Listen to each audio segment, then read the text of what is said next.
माननीय प्रधानमंत्री जी, पिछले 2 वर्षों से हम अपनी पढ़ाई ऑनलाइन मोड में कर रहे हैं। इंटरनेट के इस्तेमाल से हम में से बहुत से बच्चों में सोशल मीडिया और ऑनलाइन गेमिंग की एडिक्शन सी हो गई है। इस स्थिति से बाहर निकलने के लिए क्या करें? कृपया हमारा मार्गदर्शन कीजिए। क्या आप लोगों ने बताया कि इधर इधर भटक जाते हैं।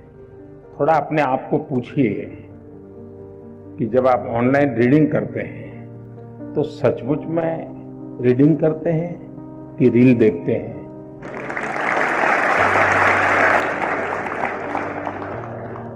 अब मैं आपको हाथ ऊपर नहीं कराऊंगा, लेकिन आप समझ गए कि मैंने आपको पकड़ लिया है। हकीकत में दोष ऑनलाइन या ऑफलाइन इसका नहीं है। आप अनुभव किए होंगे, क्लास में भी बहुत बार आपका शरीर क्लासरूम में होगा, आपकी आंखें टीचर की तरफ होगी, लेकिन कान में एक भी बात नहीं जाती होगी, क्योंकि आपका दिमाग कहीं और होगा।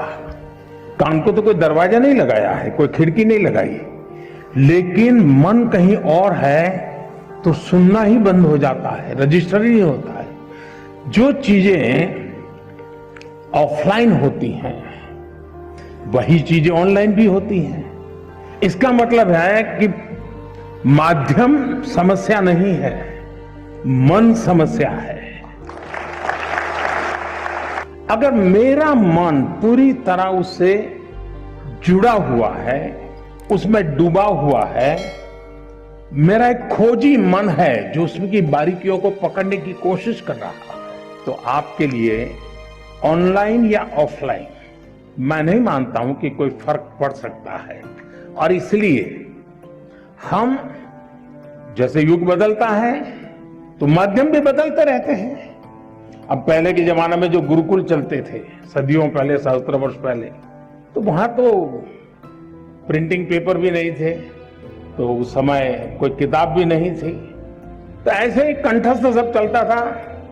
तो उनकी श्रवण शक्ति इतनी तेज रहती थी कि सुनते थे और उसको कंठस्थ कर लेते थे, और पीढ़ी दर पीढ़ी कान के द्वारा सीख करके बाद में युग बदल गया, प्रिंटेड मटेरियल आ गया, किताबें आने लगी, तो लोगों ने उसमें ढाल दिया।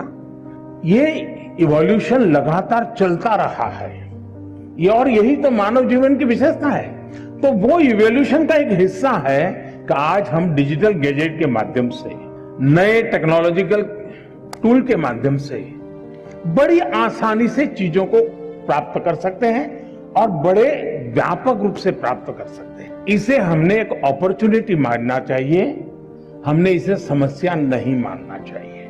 लेकिन ये भी सही है कि कभी हमने एक कोशिश करनी चाहिए, हम ऑनलाइन हमारी पढ़ाई को एक रिवॉर्ड के रूप में अपने टाइम टेबल में रख सकते हैं। मुझे पक्का विश्वास है कि मान लीजिए आपके टीचर के द्वारा मिली हुई नोट्स और स्टैंडर्ड मटेरियल कहीं आपको ऑनलाइन अवेलेबल है, दोनों को बराबर देखेंगे तो आप ही उसका वैल्यू एडिशन कर सकते हैं। आप कहेंगे हाँ, टीचर ने इतना बताया था, मुझे इतना याद रहा था, लेकिन यहाँ 2 चीजें मुझे अच्छी मिल गई है, अच्छे तरीके से मिल गई है, मैं दोनों का जोड़ कर दूंगा, तो वो आपकी ताकत बहुत बढ़ा देंगे।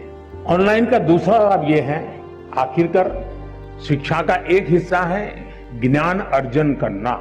अब ऑनलाइन और ऑफलाइन का सिद्धांत क्या हो सकता है? मैं मानता हूं ऑनलाइन पाने के लिए है, ऑफलाइन बनने के लिए है। मुझे कितना ज्ञान पाना है, कितना अर्जित करना है, मैं ऑनलाइन जाकर के दुनिया के जिस छोर से जो भी अवेलेबल है, मैं अपने मोबाइल फोन पर या अपने आईपैड पर ले आऊंगा, इसको मैं अंगीकार। और ऑफलाइन जो मैंने वहां पाया है उसको पनपने के लिए मैं अवसर दूंगा। मैं ऑफलाइन उस जो चीजों को, मैं आप मान लीजिए यहां साउथ इंडिया के साथियों ने मुझे पूछा, आखिर में बड़ा कम करते हुए बात हुई, टीचर महोदय ने पूछा, तो मैं कहूंगा कि मां ऑनलाइन आपने डोसा कैसे बनता है, कौन से इंग्रेडिएंट होते हैं, क्या प्रोसेस होता है, सब देख कर लिया, लेकिन पेट भरेगा क्या? बढ़िया से बढ़िया डोसा आपने कंप्यूटर पे बना दिया, सारे इंग्रेडिएंट का उपयोग कर लिया, पेट भरेगा क्या? लेकिन वो ज्ञान अगर आपने कोशिश की और डोसा बना दिया तो पेट भरेगा या नहीं भरेगा? तो